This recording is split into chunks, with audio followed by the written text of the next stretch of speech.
She wanted to be a fashion designer. Just a moment ago, her eyes sparkled with 1,000 dreams. But in the very next moment, she was trapped, struggling in the grip of a cruel man who wanted to sell her. He wanted to buy every luxury for himself using her body. She was stuck in a place where escape wasn't in her power, and maybe her life would have become worse than hell if she hadn't met him. A 33-year-old powerful man. A man in whose fist's power used to tremble, whose wealth was like a servant at his feet. That serious man with hazel eyes. A man who couldn't stand even the mention of women. But that night, on that dark and deserted highway, Nathan saw the fragile girl beside him faint. He saw those marks on Emily's body, marks that left him shaken. And that stone-hearted man of 33 lost his heart completely to that delicate girl. But what he didn't know was the secret hiding in Emily's past, a secret that would shake them both to the core. The night crept forward in slow, eerie silence. Inside the car, a soft amber light glowed faintly, while beyond the windshield stretched endless shadows and a haunting stillness. Emily clutched the scarf loosely wound around her neck and nervously adjusted it as she widened her eyes, attempting to see beyond the glass. But darkness was all that greeted her. With disappointment clouding her features, she turned to glance at the man beside her, Nathan Cole. One hand rested on the steering wheel, while the other was clenched in a loose fist on his thigh. His gaze was lost somewhere far, caught deep in thoughts she couldn't begin to guess. Emily exhaled slowly, trying to suppress the anxiety curling in her chest. How much longer do we have to wait here? Her voice wavered with unease. Nathan shifted slightly and shot her a brief, unreadable glance. It was only her second day at the firm, and yet here she was, stranded in the middle of nowhere on a remote motorway. "I've already called the highway patrol," he said, frustration evident in his tone. "But there's no sign of them showing up anytime soon." Emily turned her head toward the window again, helpless. The air inside the car had grown thick and suffocating. Her pale cheeks were flushed, and damp strands of her dark hair clung to her skin. The car's AC had stopped working a while ago, and the temperature was rising fast. "Can't we just get out and walk?" she suggested, her voice a whisper of courage. "It's way too hot in here." Nathan turned to her again, this time his gaze sharper, more piercing. Her breath caught. There had always been something intimidating about those stormy brown eyes of his. From the very first moment she met him, an unnamed fear had taken root inside her. She was only 18. He was 33. She felt awkward just speaking to strangers. He, on the other hand, could sway international clients with a single glance, commanding the room like a king without ever raising his voice. Emily was someone who had been through more hardship than comfort. She was the kind of girl who rarely left home, always hiding tears behind polite smiles. He, Nathan Cole, was the ruthless head of a business empire. Power seemed to bend around his will. The elite answered his calls like servants to a sovereign. Women swooned at the sight of the dimple on his right cheek when he smiled. But he smiled so rarely, people wondered if he was more machine than man, a handsome machine. "Miss Emily," he said slowly, "in case you've forgotten, we're stranded between two states. On a deserted stretch of motorway, the surrounding area is heavily wooded, not the fairy tale kind. This isn't some movie. These forests are filled with predators, the human kind. Thieves, criminals, men looking for a target. And the moment we step out of this car, they'll catch our scent. What happens after that? Let's just say I'd rather not scare you senseless." His words sliced through the still air, making her stomach tighten in dread. Her eyes widened. She bit her lip and turned away, trying to conceal the growing panic inside her. Sweat glistened on her forehead. Her cheeks turned crimson, and the tip of her nose had flushed pink. "Well then," she mumbled, her tone edged with sarcasm. "Whose brilliant idea was it to schedule a meeting so far out in the first place? You could have called the client to the city. One call from you and people line up at your door." Nathan glanced at her, clearly taken aback by her sudden boldness. Then something unexpected happened. His expression shifted into mild amusement. "May I ask," he said with deliberate calm, "why you even took this job? Because frankly, you don't strike me as the professional type." Emily blinked at him, stunned into silence. "When clients schedule meetings, they choose the location," he added. "This particular route didn't mean anything to me. We just got unlucky with the car today. I forgot to have it serviced. That's the only reason we're stuck here." She turned her face away again, cheeks burning. She hadn't meant to sound so harsh. A wave of guilt washed over her. Her palms were damp, her entire body slick with sweat. It was miserable. Nathan sighed, visibly growing more irritated. After another 5 minutes, he finally muttered under his breath and unbuttoned the top of his shirt. The tissues he'd been using were almost gone. Half the box emptied, trying to mop his forehead. Emily shrank against the door, trying to create space between them. Maybe help was finally coming? She leaned closer to the window, pressing her forehead gently against the glass. But outside, the darkness remained unbroken. "Just sit back and relax," Nathan muttered, glancing at her scarf. "You're wrapped up like it's winter. You'll overheat and faint." His words jolted her. She spun toward him stiff. "I'm fine, I'm not hot," she replied quickly. Nathan gave her a long, unimpressed look. "Right, of course. You look perfectly chilled. A breeze from heaven, isn't it?" He leaned back in his seat, tapping at his phone again. For the 5th time he tried calling the highway patrol, and for the 5th time the line was busy. He cursed under his breath, his patience wearing dangerously thin. Time crawled. The car had been stranded on that desolate motorway for over an hour now. And Nathan knew deep down that the only reason he hadn't stepped outside yet was her. Emily, young, beautiful, and completely vulnerable, if some twisted soul were to find them right now. Nathan wasn't sure what he'd be able to do, because despite all his power, despite the wealth and the reputation and the control, this place, this moment, was beyond even his reach. "It's way too hot inside," he muttered, watching her wrapped in that heavy, wool-like scarf she refused to take off. "Since you won't remove that thing, we better step outside and get some air." With the decision made, he pushed open the door and stepped out into the night. The fabric of his shirt clung to his sweat-soaked body. As he inhaled deeply, trying to clear his head, the heat was suffocating, almost unbearable. Emily quickly unlocked her side and stepped out as well. The moment she exited, a breeze swept against her face, refreshing and sharp. She took in the air like someone rising from underwater. The deserted road stretched into darkness, lit only by their car's headlights. No other lights. No sign of civilization. "How far are we from the nearest town?" she asked, her voice low but laced with anxiety. "We can't walk there, can we?" Nathan had been standing with both hands resting behind his head, staring straight into the night. At her question, he turned sharply. "Town, it's 4 hours away, by car. And you think you can walk it?" He laughed, an amused spark lighting his face for the first time all night. "What are you, Tarzan?" Then he added with mock seriousness, "Actually, if you do have the strength to walk all that way, please carry me. I've had enough of standing out here like a statue." Emily blinked at him, surprised. His tone was flat, but something playful hid behind it. A joke. She wasn't sure whether to laugh or glare. She settled for turning her face away, heat rising in her cheeks. She hated how unpredictable he was. One moment silent and cold, the next making dry jokes that stung more than amused. Suddenly he stiffened. His eyes narrowed and focused beyond the road, toward a thick cluster of bushes across the asphalt. His smile vanished. "What is it? An animal?" Emily asked, startled by his sudden change in expression. "No," he said sharply. "Get in the car. Now." He grabbed her wrist and spun her toward the vehicle, yanked the door open, and all but threw her into the passenger seat, before racing to his side. But it was too late. From the bushes emerged 3 shadowy figures. They had already noticed them, and they weren't just passing strangers. Well, look at that. Been a while since we had a lucky night like this." One of the men growled, his voice muffled behind a bandana. "Nice car. Bulletproof windows, reinforced doors. Someone with deep pockets, huh?" The other 2 laughed cruelly. Nathan could feel a cold shiver crawl down his spine. All 3 were armed. Inside the car, Emily froze. Her blood ran cold. She couldn't feel her fingers. Her breath got caught in her throat. "Please!" she suddenly cried out, tears forming in her eyes. "Our car broke down. We're not looking for trouble. We won't do anything, just let us go, please." Nathan squeezed his eyes shut. She didn't realize what she had just done. Up until that point, they hadn't known she was there. Now they did. One of the men stepped closer to the driver's side and peered inside. "Hey, boss," he said to the older one. "There's a girl in there. Young, pretty. You should see her." The man in charge grinned behind his mask. "Is that so?" he murmured, licking his lips. "Let's have a look." He shoved Nathan back at gunpoint, allowing the other to climb into the driver's seat. Emily's eyes widened in terror.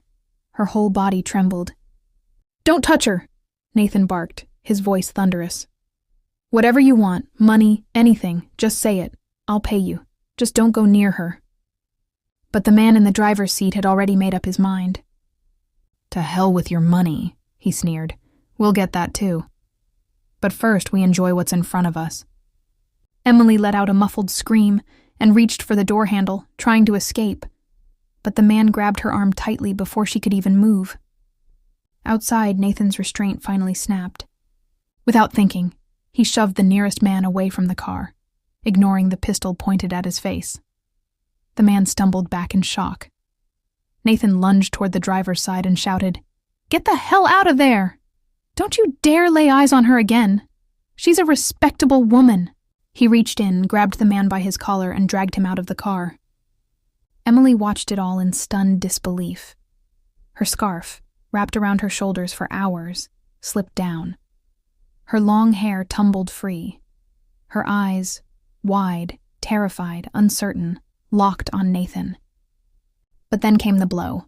A heavy strike to the back of his head. He staggered, pain exploding through his skull, but still clung to consciousness. "Don't fight it," growled one of the thugs. "Take them both. He's got money. She's the prize." The gang leader was now enraged. He stormed over, yanked Nathan from the car, and slammed the handle of his pistol into his head once more. This time, Nathan went down, his vision blurred. He could feel warm liquid seeping over his brow. Through the haze, he saw them dragging Emily out of the vehicle. She was screaming now, begging, calling his name, struggling with everything she had. They laughed. They were enjoying it. "She's the one we want," the leader snapped. "Forget him. Let him rot." Nathan's pulse slowed. He had brought her here. She had trusted him. She was young, fragile, and from a simple home. Her dignity was everything she had. He tried to rise. His hands scraped against the gravel. His legs refused to move. Another strike landed on his head. Then another. He collapsed again, and all he could see through dimming vision was Emily, his Emily, being dragged toward the other side of the road. Her voice echoed in his ears as she screamed for help, screamed his name, screamed into the void, and then just silence. Everything began to fade. His heart pounded once more, then slowed, and then darkness. Daniel threw a tired glance toward the window. She had said she would be back tonight, yet the hour had long passed. He scratched his head in frustration and shifted on the worn-out couch. "Mom, I'm going to sleep now," he called out lazily. "If she calls, just tell her to grab a cab or a ride-share. I'm not staying up all night waiting for her. I'm exhausted." He yawned loudly and stretched as if trying to rid himself of the burden of care. His mother, Martha, stepped into the room with a disapproving glare. 25 years old, and still not a shred of sense. She muttered under her breath. "How many times do I have to tell you? That girl's not worth a dime. You married her for a reason, but I haven't seen any of it working out. It's been a whole month since the wedding, and not once has she listened to you, or done a single thing for your benefit. She's been out of the house since yesterday, and you don't even care. If it were up to me, I'd slap some sense into her when she walks in. Ask her straight up, what streets has she been wandering?" Martha's words dripped with fire, but Daniel barely moved. He stayed sprawled on the couch, lazily scratching his head. "Don't worry, Mom," he replied smugly. "I'll get exactly what I want from her. She just started working at a big corporate firm. If I don't get at least half the ownership under my name, then my name isn't Daniel." He grinned, his thoughts darker than his words. Martha stared at him for a few moments before shaking her head in dismay and leaving the room. Daniel leaned back and closed his eyes, his mind already painting golden visions of the future. He could already see himself stepping out of this small 5-room apartment and into a massive luxury villa. And all of that would come from the same fragile girl his mother thought was useless and naive. A confident smile spread across Daniel's face. Emily's image floated before his mind. Her face, her beauty, her innocence. He placed a hand over his chest and whispered to himself, "What a knockout. But I need a lot from this little bird before I clip her wings." He chuckled to himself and drifted off to sleep, completely unaware that somewhere far away, in the middle of a dark and terrifying forest, Emily was screaming for her life. She was calling every name she'd ever known, begging, crying. The three criminals dragging her deeper into the woods didn't care. They pulled her like she was nothing. Emily glanced back. Nathan. He was lying motionless in the middle of the road, blood pooling beneath his head. She could no longer tell if he was breathing. Emily closed her eyes tightly and sobbed. "Please, let me go," she whispered through her tears. "I've been through enough. Please." One of the men grabbed her from behind, forcing her close against him. Another tied her hands tight behind her back. She trembled violently, her body shaking in fear and weakness. "All your problems end here, princess," the one with the rough beard sneered. "Just come with us for a little while. You've got way too much beauty to keep to yourself." They all burst into laughter, disgusting and vile. Their steps grew slower. They were now relaxed, confident that Nathan was dead, that no one was coming for her. Through barbed bushes and twisted trees, they dragged her deeper into the forest and reached an old abandoned cabin, a remote hideout far from the road. Emily looked around in horror. There was a lantern glowing inside. A flickering yellow light danced across the walls. A few cots lay scattered around the yard. This wasn't a temporary stop. They lived here. As one of them pulled the cloth mask from his face, his eyes scanned her from head to toe with sickening hunger. She tried to back away, but she couldn't. "Please, please let me go," she begged again, voice hoarse from screaming. Her scarf was long gone. Her black silky hair clung to her shoulders, and her throat burned. She had no strength left. One of them stepped forward, grabbing a fistful of her hair. "Smells nice," he murmured. "Must use those expensive shampoos, huh?" They laughed again, louder this time. Emily's eyes stung with tears. She could no longer cry. Even her voice had begun to vanish. Then something inside her snapped. In a sudden burst of instinct, she turned sharply and ran, bolting toward the shadows from where she had come. The night was thick, the forest darker than ink. Behind her, one of the men shouted, "She's running! Get her!" Another scream followed. "Catch her!" Their footsteps thundered behind her, but Emily didn't stop. Her legs barely worked. Her breath came in gasps. Her feet bled as branches scraped her skin. But still, she ran. Back on the road, Nathan's body stirred. Blood still dripped from his temple, but his fingers twitched. In his ears, the sound of her voice lingered, her desperate cries echoing in his soul. He tried to move, the pain in his skull unbearable, but he couldn't let her go. He had to try. Everything hurt. His head pounded. His limbs felt like iron, but he forced himself to his knees, then to his feet. He saw the direction they had gone. Emily. He staggered forward, every breath a war against the pain. And somewhere in the trees, her scream pierced the night again, but Emily was running blindly. Thorns pricked her feet, cutting into her skin through her sandals, but she ignored them.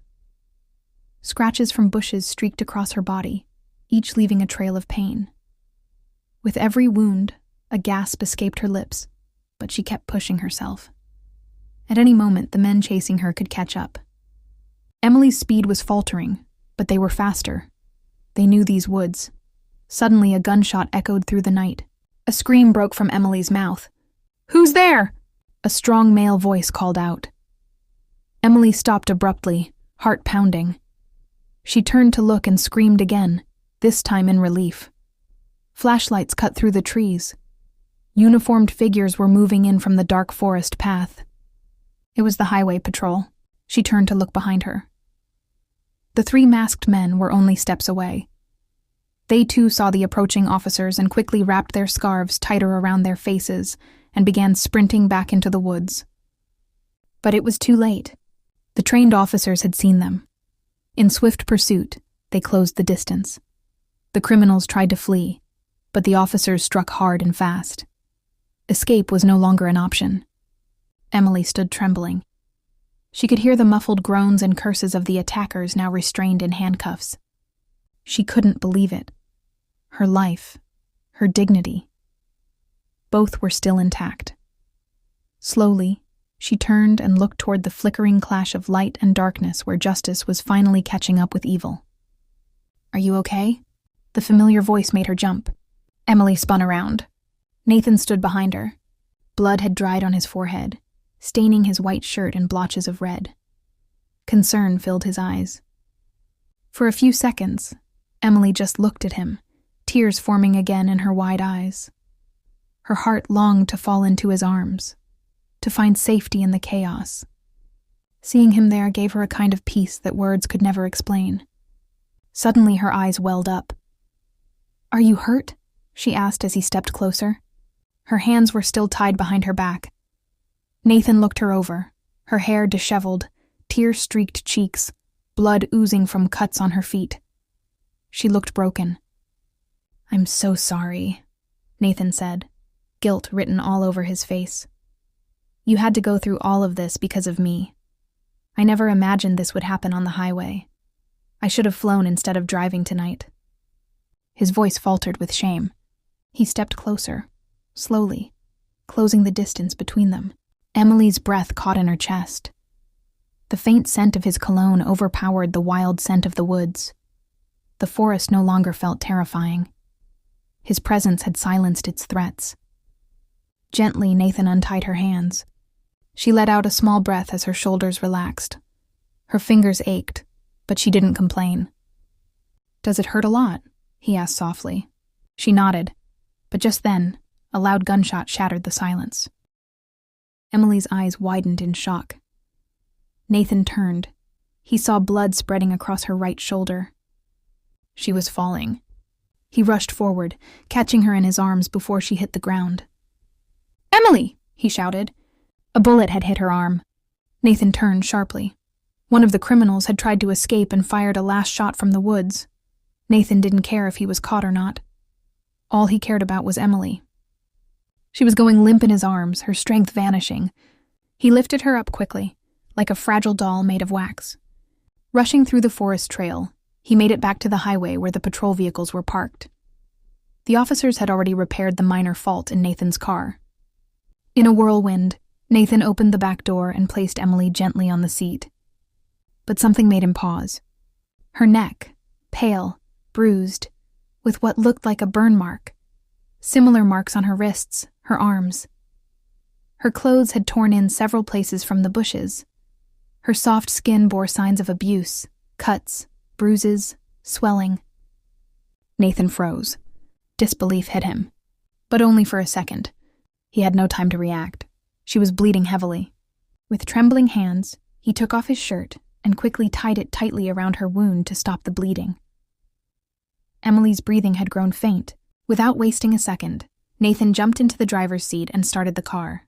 He drove like a man possessed, the road blurred under his tires. Every few seconds he turned to look at her in the mirror. She was slipping. His heart pounded in his chest. After what felt like forever, but was just 20 minutes, he reached the nearest emergency hospital. Emily was rushed into the operation room in critical condition. Between faint, shallow breaths, Emily could see the shadows of doctors moving above her. The sterile white of the operating room felt less like hope and more like a cold chamber of death. As her vision dimmed, a bitter smile ghosted her lips. "So this is it? This is what it's like at the end?" She had heard somewhere that just before dying, a person sees their entire life flash before their eyes. Maybe that's what was happening to her now. Familiar faces began to drift across her fading consciousness, but she shook her head gently, as if to push them away. Still, the memories came, wrapping themselves tightly around her. She remembered the day she received her final high school exam results. Her grades were far below what she had expected.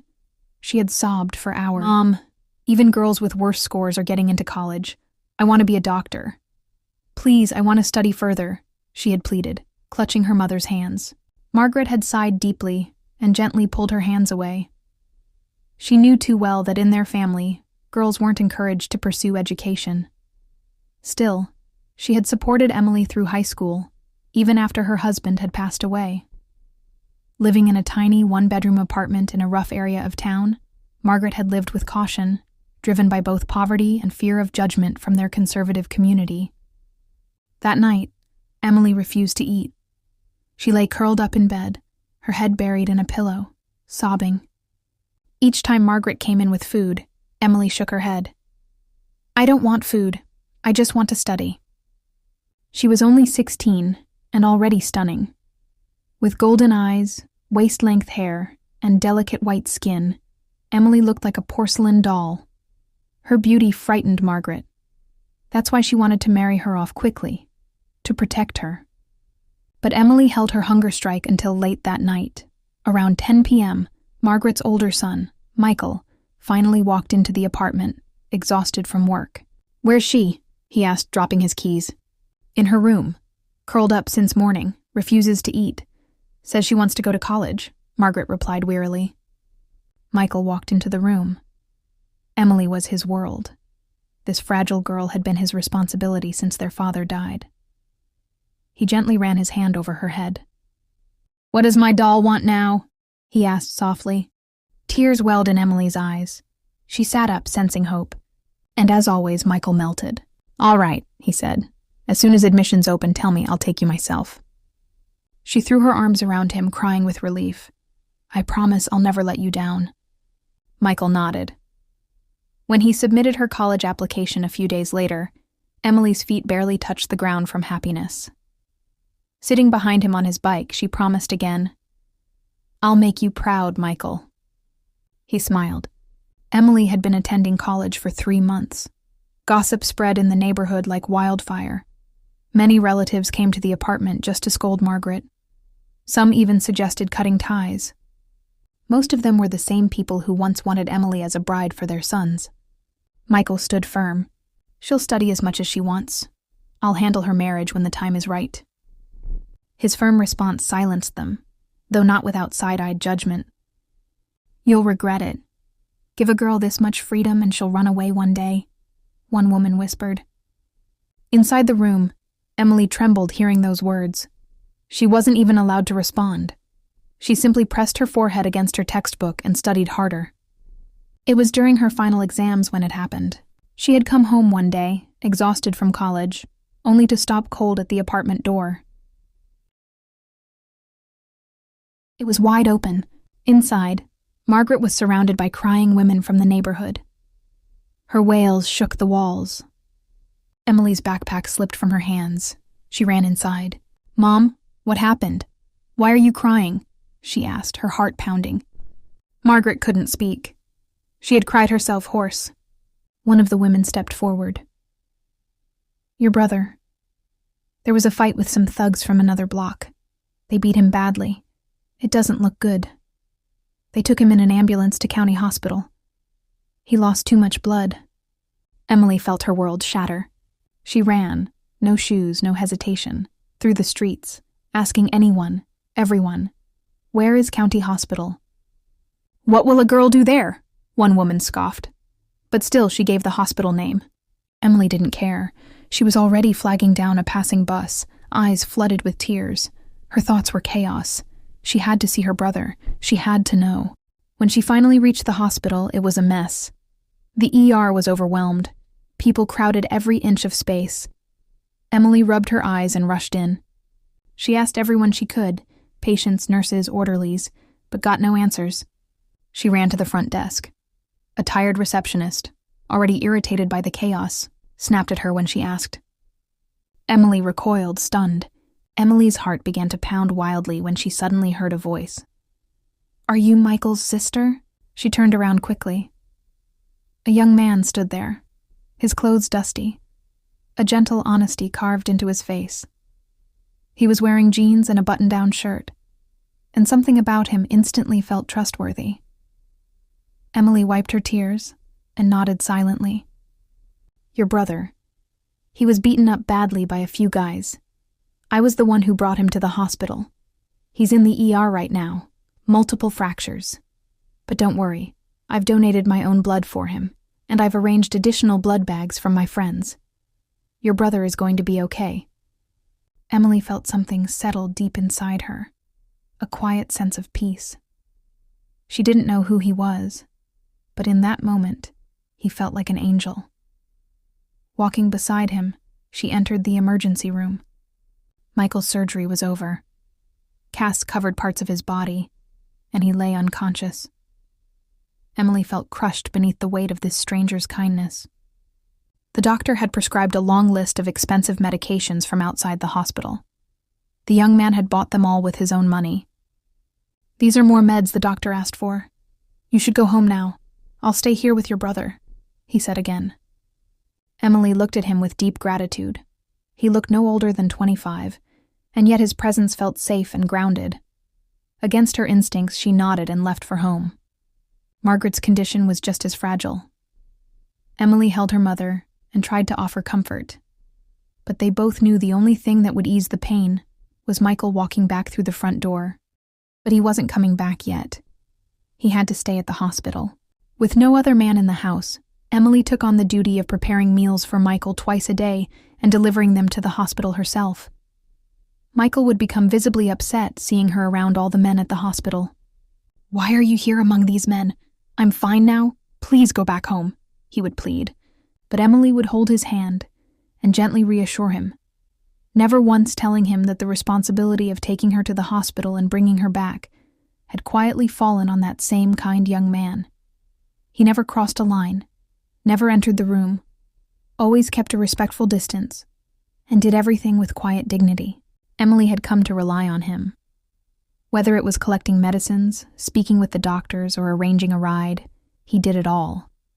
His kindness felt like salvation. A week had passed since Michael was admitted. By now, Emily felt a strange comfort in the young man's presence. She waited for him without realizing she was doing so. Michael had always been a part of her life, but now this stranger, Daniel, had found a place in her heart too. On the 6th day, as Emily stepped off his motorcycle with Michael's lunch in hand, Daniel suddenly stopped her. "Will you marry me?" Emily's eyes widened in disbelief. She did feel safe with him. But marriage? She stepped back, flustered. "I'm truly grateful for all you've done for my brother. But why would I marry you? I can only marry with my brother's approval. And besides, I'm still studying." Her voice trembled with carefully chosen words. She didn't want to disrespect his kindness. Daniel said nothing at first. He looked at her for a few seconds, then brushed the hair off his forehead. "It's okay. If you're saying no, I won't turn this into an ego issue. Go ahead and take lunch to your brother." He smiled faintly. Emily looked at him, overwhelmed with gratitude. Daniel really was a good man. Michael sat weakly on the hospital bed. "They'll discharge me today. The cast will stay for a few months, but there's no need for you to come here anymore. I've called a friend. He'll drive me home this evening," he said, and gently placed his hand on her head. Emily sighed in relief. The hard days were finally over. She placed lunch on the table and walked out of the hospital, deciding to take a public rideshare today, instead of bothering Daniel again. She didn't want to ask more from him. But the next moment, a rough, strong hand suddenly pressed a cloth over her nose. Emily struggled violently, kicking and punching to free herself. It was mid-afternoon. She had walked a little too far while trying to find a ride, and no one was around. A white van screeched to a halt in front of her. The man behind her dragged her toward it. She screamed, but her voice was muffled, the cloth likely soaked in chloroform. The van door swung open, and she was shoved inside. The door slammed shut behind her as the vehicle sped away. Even as she lost consciousness, Emily's fading mind could tell.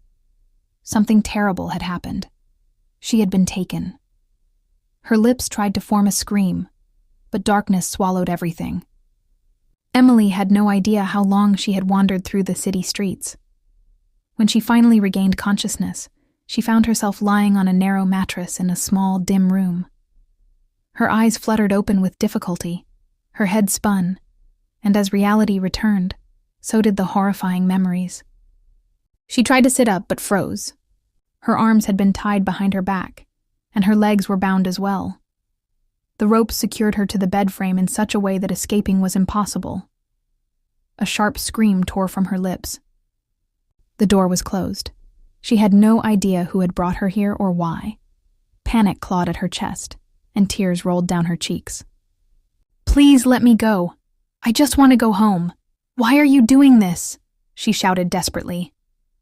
The sound of her cries brought someone to the door. It creaked open slowly, and the figure who stepped in made Emily freeze in absolute disbelief. It was Daniel, and he was smiling. Her heart plummeted. "You? What is this? What have you done to me?"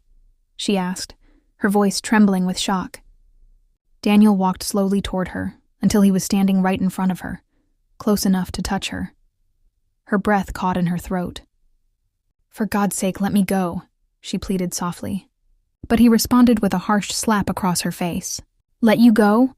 After all the trouble I went through to kidnap you? And now you think I'll just let you walk out?" He sneered. "Sit still. You're not going anywhere. And anyway, where will you go now? You've been unconscious for 2 days. Your family already believes you ran away. Your mother, she died the day you disappeared. A heart attack. And your crippled brother, the one whose bones I shattered, he's as good as dead. He can't save you." His laugh echoed in the room like a hammer to her heart. Emily felt the floor fall from under her. Her mother, gone. Her brother, crippled. "You were the one who hurt my brother," she whispered, her voice like a broken record. Daniel leaned in. "Yes, love, that was me. I beat the hell out of him. Then I played the hero. Visited the hospital every day. Earned your trust. The whole time, all I wanted was you. But you, such a virtuous girl, you wouldn't run away with me. So I had to make it happen my way." Emily's sobs burst forth. She had trusted him. She had believed in him. Now her trust had destroyed everything. Her mother's image floated before her teary eyes, and a dizzying darkness took over. She collapsed again on the bed, unconscious. When she awoke again, an elderly woman was patting her face gently.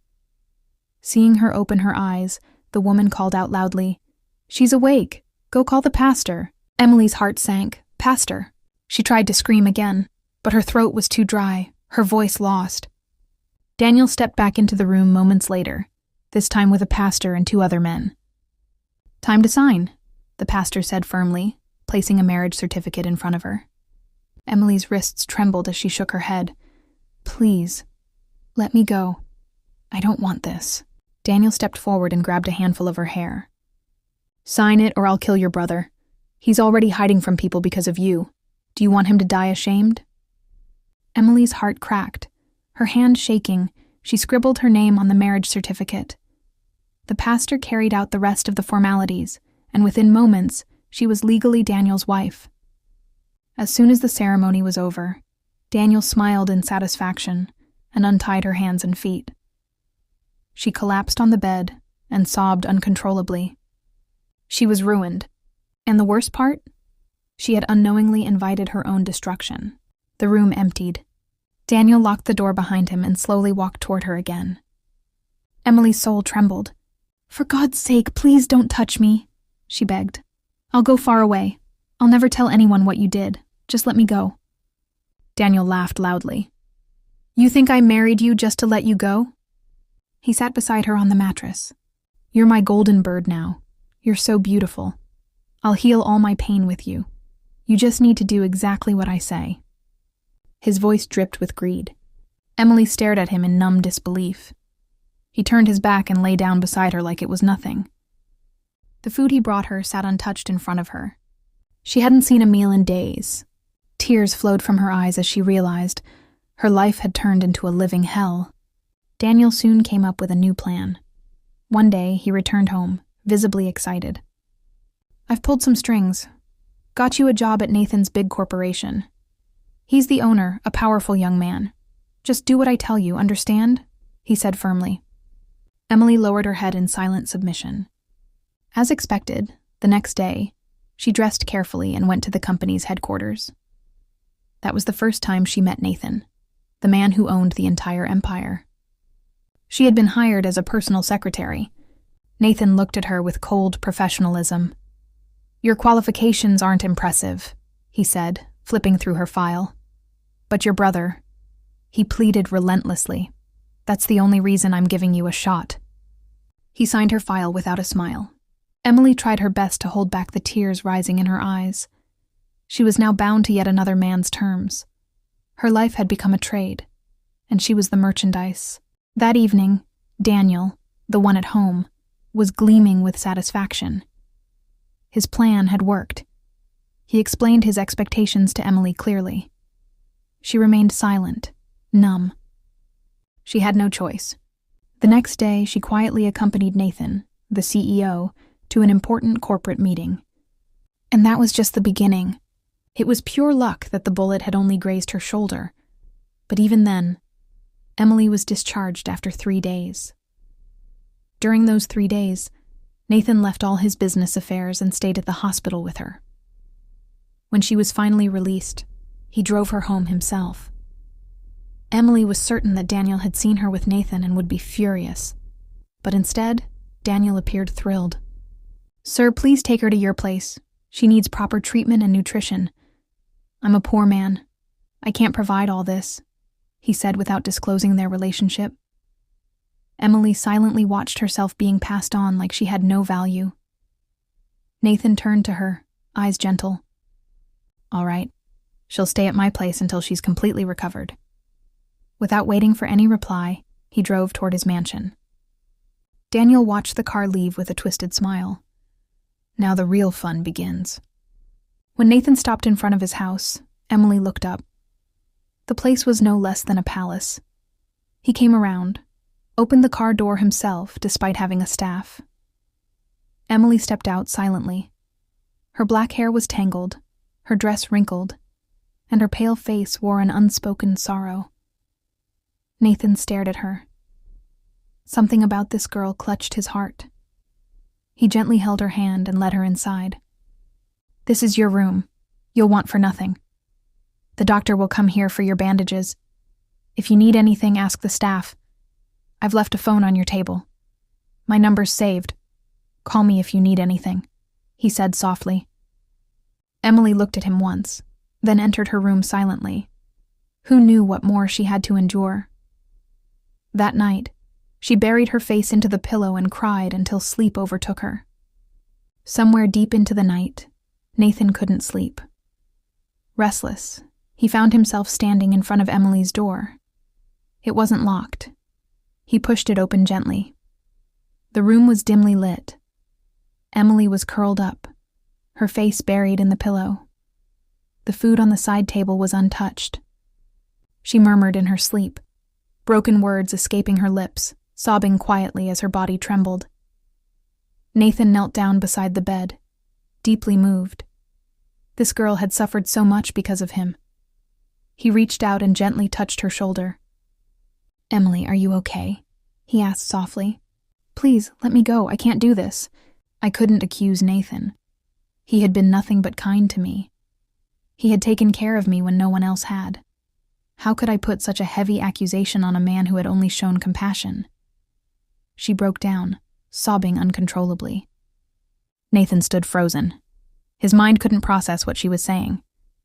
"What are you talking about, Emily?" She looked so fragile in that moment, like a flower trampled by storms. Gently, he pulled her into his arms. Emily buried her face into Nathan's chest, her tears soaking through his shirt. Her voice trembled with fear. "He wants me to blame you, to say you assaulted me behind a closed door, so he can file a police report and extort a large settlement from you. But that won't be enough for him. He'll take me somewhere else next, and then somewhere else again.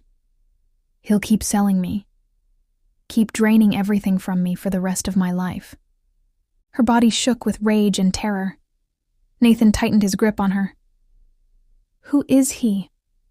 Why would he do this?" he asked, gently lifting her chin to look into her eyes.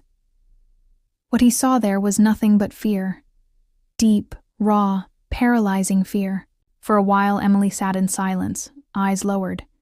Then slowly she looked up and realized where she was. Nathan's home. The man sitting across from her wasn't an ordinary guy. He was calm, powerful, and unshakably composed. Her voice cracked as she began revealing the entire truth about Daniel. Nathan listened, disbelief painted across his face. And then, suddenly, he stood up. "Don't sleep. I'll be back." His voice was cold, final. Before she could respond, he walked out into the night. It was just past midnight when Daniel opened his door and froze. Nathan Gilmore stood there. Daniel's breath caught in his throat. But before he could run or speak, Nathan grabbed him by the collar and slammed him against the doorframe. "Come with me." Nathan's punch landed squarely on Daniel's nose. Blood poured like a fountain. Daniel let out a sharp cry. But Nathan didn't care. He dragged him to his car, threw him into the passenger seat like garbage, and slammed the door shut. Daniel whimpered. Every bone in his body ached as the car raced into the night. Just 30 minutes later, Daniel stood in front of Emily. No longer the predator, but the exposed coward. His mask had shattered. He hadn't expected Nathan to be anything more than a regular man, but Nathan had treated Emily with the dignity she deserved. Nathan stepped forward, his tone now like steel. "You married her, Daniel. Why didn't you treat her like your wife?" Daniel groaned, lowering his head. "If I had the ability to be a husband, I would have. But you don't understand. I lost my manhood in an accident. And since then, I've hated every woman I've ever seen. The moment I saw Emily, I didn't think of her as a wife. I saw her as a source of income." Nathan stared at him silent. Daniel sneered through gritted teeth. "You think you're a real man because you treat her like she's special? She's nothing. Just a pretty face I could have profited from." Before he could finish, Nathan's fist smashed into his face again. "You're not a man," Nathan growled. "You're a disgrace. This girl, the one you punished so brutally, her only fault was her beauty. You wanted to turn that into your paycheck. That's not manhood. That's perversion." Daniel collapsed to the floor, defeated. His game was over. He knew now that Emily had found a fortress, a protector who wouldn't let anyone touch her again. With one phone call, Nathan handed Daniel over to the authorities. Charges were filed, and under pressure, Daniel was forced to sign the divorce papers. His manipulation, his blackmail, his control, all dissolved in the courtroom. Later that night, Nathan returned home. Emily hadn't moved. She sat on the edge of the bed, her eyes locked on the door as if waiting for him. He walked in and knelt in front of her. "You're safe now." She looked down, then gently placed her injured hand over her wrist. Nathan noticed and softly took it in his own. "Does it hurt?" Emily nodded slightly. Nathan smiled. A kind, calming smile that made her eyes water again. His temples were visible under the soft light, and for a moment she forgot her pain. "There's no need to cry anymore," he whispered. "He's gone, and I've tracked down your brother, Michael. My team told him everything. He's waiting to meet you. He never stopped looking for you." Nathan's voice was the balm her broken heart had longed for. He had picked every thorn from her wounded soul. Tears trickled down her cheeks. "Don't cry in front of me," he whispered again. "I want to kiss away every one of your tears." He gently held her hand. "Now you are mine." Emily lowered her gaze, a soft smile finally appearing on her lips. She had found her shelter, her safe harbor, and no Daniel could ever take that away again.